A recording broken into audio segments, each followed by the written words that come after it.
धरती पर इंसानों ने कचरे के बुर्ज खलीफा से भी ऊंचे पहाड़ बना दिए हैं, तो ये रोबोट हर रोज कचरे को कंप्रेस करता है। और इसका एक दोस्त भी है जिसका नाम है गोटिया पठान। एक दिन ये अपना काम कर रहा था कि तभी एक रॉकेट वहाँ आता है और रोबोट को छोड़कर चला जाता है। तो अपना वॉली उसे देखते ही कहता है बवाल चीज है बे।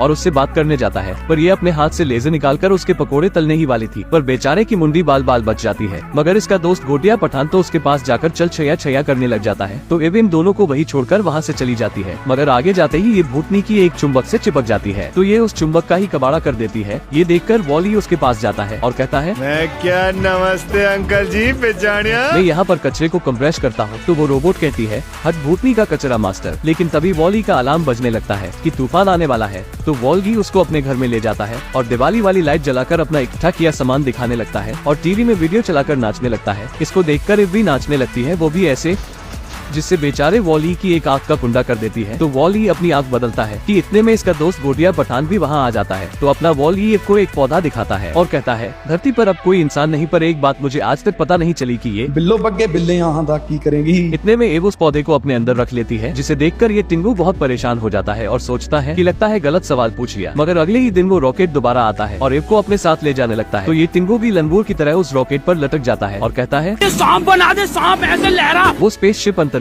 में BNL के हेडक्वार्टर में चली जाती है, जहाँ मशीनें इव की सफाई करने लगती है। तो लगे हाथ अपना लप्पू भी सफाई करवा लेता है कि तभी मशीन की नजर इव के ग्रीन सिग्नल पर पड़ती है, जिससे पूरे शिप में ग्रीन सिग्नल ऑन हो जाता है। तो रोबोट उसे गाड़ी में डालकर कैप्टन के पास ले जाते हैं। इव को जाता देख सबको भिड़ाते हुए टिंगू भी उसका पीछा करता है। इव के ग्रीन सिग्नल को देखकर कैप्टन बहुत खुश होता है कि धरती अब दोबारा से रहने लायक हो गई। तो कैप्टन इव को खोलने का ऑर्डर देता है, पर उसमें कोई पौधा नहीं था। तो इव ये देखकर ऑटो पायलट उसमें गड़बड़ी का बताकर रिपेयर होने के लिए भेज देता है, पर मशीनें टिंगू को एक चैम्बर में बंद कर देती है, जहाँ सभी खराब रोबोट थे और इव को रिपेयर करने लगते हैं। लेकिन वॉली को लगता है कि वो मशीनें इव को नुकसान पहुंचा रही है। तो वॉली अपना चैम्बर तोड़कर उसे बचाने निकल जाता है और इव का हाथ उठाकर मशीन पर हमला कर देता है। लेकिन इस लप्पू ने हाथ उल्टा पकड़ा था, जिससे लॉक टूट जाता है और सभी खराब रोबोट आजाद हो जाते हैं और टिंगू को अपना बॉस मानने लगते हैं। पर इससे पुलिस इव और वॉली के पीछे पड़ जाती है। तो इव वॉली को दोबारा धरती पर भेजने के लिए एक शिप में बैठा देती है और कहती है, पर टिंगू इव के बिना नहीं जाना चाहता था कि तभी ऑटो पायलट का असिस्टेंट वहाँ आ जाता है और शिप में उस पौधे को रखकर डिस्ट्रॉय होने का टाइमर लगा देता है। पर वॉली जाकर पौधे को उठाता है कि इतने में वो शिप लॉन्च हो जाती है और 20 सेकंड में ब्लास्ट होने वाला है। तो एव उसे बचाने जाती है, पर टिंगू फायर एक्सटिंग्विशर की मदद से बच जाता है और ये दोनों झींगा लाला करने लगते हैं। तो टिंगू एव को बताता है कि उसने पौधे को भी बचा लिया है, जिससे एव बहुत खुश होती है और उसे गले लगा लेती है। फिर ये दोनों शिप पर आते हैं। इनको पता चल गया था कि सारे रोबोट को ऑटो पायलट कंट्रोल कर रहा है और वो नहीं चाहता कि प्लांट कैप्टन तक पहुँचे, इसलिए वो सबसे बचते हुए कचरे वाली जगह से कैप्टन के केबिन में जाती है। वो रास्ता काफी मुश्किल होने की वजह से एव टिंगू को वही छोड़ जाती है और कप्तान को प्लांट डिलीवर करती है। कैप्टन अर्थ को देखने के लिए बहुत एक्साइटेड होता है, क्योंकि वो पृथ्वी के बारे में कंप्यूटर की मदद से सब देख चुका था कि पृथ्वी पर इंसान कैसे रहा करते थे और चारों ओर हरियाली थी। वो एव के सर पर एक क्रॉप लगाता है और उसके अर्थ पर जाने वाले वीडियो देखता है, पर उसने कंप्यूटर पर जैसा अर्थ को देखा था, अर्थ वैसी नहीं थी, बल्कि हर कहीं बुर्ज खलीफा से ऊंचे कचरे के ढेर थे। ये देखकर कैप्टन बहुत उदास हो जाता है। इतने में पौधे का एक पत्ता टूटकर गिर जाता है। तो कैप्टन उसे पानी देता है, जिससे अब वो समझ चुका था कि इंसानों ने धरती की देखभाल नहीं की, जिस वजह से धरती का आज ये हाल है। इसलिए हमें वापस जाना होगा और हम ये अर्थ को वापस सही कर सकते हैं। कप्तान का ध्यान जब पौधे में होता है तो एव के सामने वो वीडियो आता है जब एव पौधे को लेकर स्लीप मोड में चली गई थी। तो वॉली ने किस तरह उसका ख्याल रखा था और उसके लिए कितना परेशान हुआ था, ये देखकर एव बहुत इमोशनल हो जाती है और सोचती है, हायो रब्बा मेरा टिंगू। इधर वॉली भी एव का पीछा करते हुए आ रहा था। कैप्टन फौरन ऑटो पायलट को बुलाता है और होलो डिटेक्टर को ऑन करने का कहता है, जिसमें वो प्लांट रखकर जल्दी से धरती पर जा सके। ऑटो पायलट कहता है, अबे मोटे हम धरती पर वापस नहीं जा सकते, और उसे BNL के CEO का एक इंटरव्यू दिखाता है, जिसमें वो बताते हैं कि धरती की हवा ज्यादा पॉल्यूशन के कारण जानलेवा हो चुकी है और मिशन क्लीनर भी फेल हो गया है, जिससे अब धरती पर वापस नहीं जाया जा सकता और ऑटो पायलट को फुल कंट्रोल है कि वो स्पेस में ही रहे और कभी वापस ना आए। ये दिखाकर ऑटो पायलट कैप्टन से प्लांट वापस मांगता है, लेकिन कप्तान को तो अर्थ पर जाना था। और फिर वो कंप्यूटर से पूछता है कि यह वीडियो कब रिकॉर्ड की गई थी। तो उसे पता चलता है कि यह मैसेज तो 700 साल पुराना है। फिर कैप्टन को रियलाइज होता है कि इतने साल गुजरने के बाद अब काफी ज्यादा चांसेस है कि अब सब सही हो गया होगा, इस वजह से यह प्लांट अभी तक जिंदा है। लेकिन ऑटो पायलट को तो सिर्फ CEO के ऑर्डर ही पूरे करने थे, इसीलिए वो इन सब के खिलाफ होता है। इसी दौरान यहाँ फिर से ऑटो पायलट का असिस्टेंट रोबोट आता है और वो कप्तान के हाथ से प्लांट पकड़कर डस्टबिन में फेंक देता है। लेकिन इतने में टिंगू भी ऊपर आ चुका था और प्लांट तो उसके ऊपर गिर जाता है। लेकिन एव को असिस्टेंट रोबोट पकड़ लेता है और ऑटो पायलट वॉली के पास जाता है और उसे प्लांट मांगता है, लेकिन टिंगू उसे पौधा देने से मना कर देता है और अपने अंदर रख लेता है। तो ऑटो उसे 440 वॉट का झटका लगा देता है, जिससे वॉली बेहोश होकर नीचे गिर जाता है और फिर वो एव को भी स्विच ऑफ करके नीचे फेंक देते हैं और कप्तान को भी उसके केबिन में बंद करके चले जाते हैं। है। इधर इव का स्विच ऑन हो जाता है और वो होश में आ जाती है। तो वो देखती है कि वो उस जगह है जहाँ कचरा फेंका जाता है। वो फौरन भागती हुई टिंगू के पास जाती है। तो वो देखती है कि उसकी हालत पतली हो गई है और ऑटो के झटके से उसकी चिप भी डैमेज हो चुकी है। तो इव उसके लिए चिप ढूंढती है और कहती है टिंगू चिप्स मांग रहा है। तो टिंगू इव को बताता है मेरी चिप अर्थ पर है और वही जाकर बदली जा सकती है। वो उसे प्लान देकर बताता है कि अगर पौधे को होलो डिटेक्टर में डाला जाएगा तो वे सभी धरती पर चले जाएंगे, जिससे वॉली भी ठीक हो सकेगा। तो इव भी एक नए जोश के साथ उठती है और वॉली को उठाकर हेडक्वार्टर के लिए निकल पड़ती है। तो वॉली भी अपने सभी चेले चपाटों को गाना गाकर बुला लेता है, लेकिन पुलिस उन सभी को देख लेती है और उन्हें रोकने लगती है। तो सभी खराब रोबोट इव और टिंगू की मदद करते हैं, जिससे अब उनकी तस्वीर हर गली नुक्कड़ पर दिखाई जाती है कि ये दोनों वांटेड और खराब रोबोट है। कप्तान भी उनकी तस्वीर देख लेता है जिसमें टिंगू के हाथ में प्लान था। ये देखकर कैप्टन खुश हो जाता है और वो किसी तरह अपनी स्क्रीन ऑन करके इव के लिए मैसेज छोड़ता है, जिसमें होलो डिटेक्टर की पूरी जानकारी देता है। और अब कैप्टन ऑटो पायलट से लड़ाई करके किसी तरह होलो डिटेक्टर को ऑन कर देता है, जिसके बाद सभी ह्यूमन को तैयार कर डिटेक्टर वाले ग्राउंड में ले जाया जाता है। तो ऑटो कहता है इनकी अम्मा बहन पे आ जाऊंगा मैं। और कैप्टन को हराकर चेयर से नीचे गिरा देता है। इधर टिंगू और इव उस ग्राउंड तक तो पहुंच जाते हैं, लेकिन तभी ऑटो शिप को टेढ़ा कर देता है, जिससे इव के हाथ से प्लान छूट जाता है और सभी गुब्बारे जैसे इंसान अपनी चेयर से गिरकर एक तरफ फिसलने शुरू हो जाते हैं। ऑटो पायलट होलो डिटेक्टर को भी बंद करने लगता है, लेकिन टिंगू भी इव को इम्प्रेस करने के लिए अपनी जान लगा देता है और होलो डिटेक्टर को ऑन रखता है। इतने में कैप्टन उठकर अपने पैरों पर चलकर ऑटो पायलट से लड़ता है और उसको मैनुअल कर देता है। इससे ऑटो पायलट स्विच ऑफ हो जाता है, जिससे शिप सही हो जाती है। तो इव प्लांट को पकड़ने की जगह वॉली को बचाने भागती है। इधर सभी इंसान और रोबोट मिलकर पौधे को इव तक पहुंचाते हैं और इव उसे फौरन होलो डिटेक्टर में डाल देती है। लेकिन अब वॉली की हालत बहुत खराब हो चुकी थी, बिल्कुल चूसे हुए आम की तरह। इधर शिप भी टर्बो स्पीड से धरती की तरफ बढ़ती है और थोड़ी देर में लैंड कर जाती है। तो सबसे पहले इव टिंगू को उठाकर भागती है और उसके घर जाकर सारे पुर्जे रिपेयर करती है। फिर घर की छत फाड़ते हुए धूप से चार्ज भी करती है। वॉली को होश आने पर इव अपना हाथ आगे बढ़ाती है, लेकिन ये भूतनी का सब कुछ भूल चुका था और बाहर जाने लगता है। तो इव उसे टीवी पर डांसिंग वीडियो दिखाती है, लेकिन वो इस पर भी कोई एक्शन नहीं देता। तो इव उसे बल्ब ट्यूब और उसका इकट्ठा किया सामान दिखाती है, लेकिन ऐसा लग रहा था जैसे वॉली की मेमोरी रिसेट हो चुकी है। वो बाहर जाकर नॉर्मल रोबोट की तरह कचरा साफ करने लग जाता है, मगर इव भी हिम्मत नहीं हारती और वो फिर से वॉली के पास जाकर उसे बुलाती है। उसका हाथ पकड़कर उसकी आंखों में देखती है, ऐसे जैसे वो सब उसे याद दिलाना चाहती हो, और उसे गले लगाती है, जिससे टिंगू की खोपड़ी में स्पार्क होता है और उसे सब कुछ याद आ जाता है। वो भी इव का हाथ पकड़ लेता है। इधर इंसान भी उस पौधे को लगा देते हैं और अब वो कॉकरोच और बाकी रोबोट के साथ अर्थ पर रहना शुरू कर देते हैं। और वक्त के गुजरने के साथ साथ अर्थ पर भी अब प्लांट उगना शुरू हो जाते हैं और हर तरफ हरियाली होने लगती है और यहीं पर मूवी एंड हो जाती है। आप अगली कौन सी मूवी देखना चाहते हैं कमेंट में जरूर बताएं।